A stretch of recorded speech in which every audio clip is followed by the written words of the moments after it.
We continue our reading of Lest We Forget, a daily devotional by author George R. Knight. Today's reading, November 2, Adventist Mission Explosion, Part 1.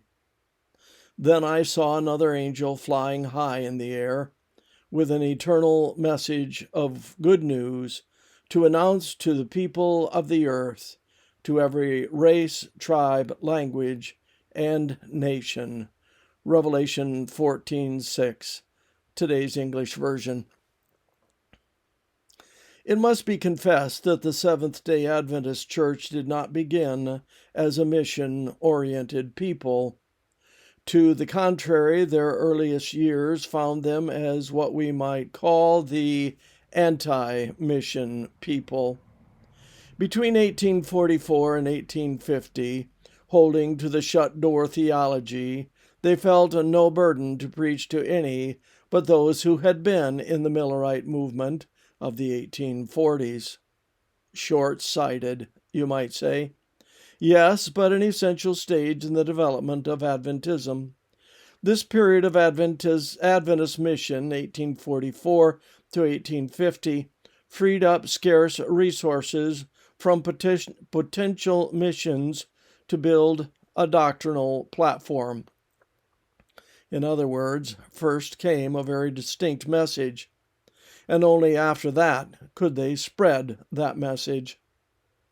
The second stage of Adventist mission, 1850 to 1874, restricted itself to North America. That was also a necessary step in the progression of Adventist mission. Those years allowed for the development of a power base in North America that could eventually support a foreign missions project. We might think of the third stage, 1874 to 1889, as mission to the Christian nations. Thus, Seventh-day Adventists sent their first official denominational missionary to Switzerland to call people out of Babylon. And even when they went to such places as Australia or South Africa, the Adventists always began their work among the Christians of those nations. Limited as it was, the third stage functioned to establish additional power bases among the various Christian populations scattered around the world.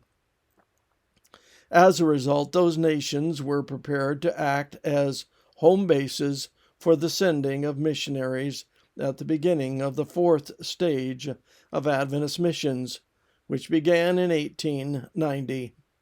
We might regard that stage as mission to the world, not just to Christian populations around the earth, but to all peoples.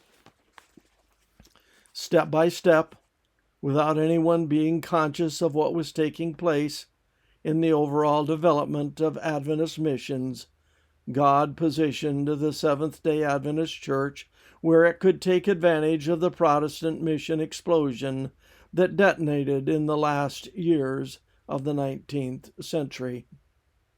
God leads, even when we aren't aware of it. This concludes our reading today of Lest We Forget.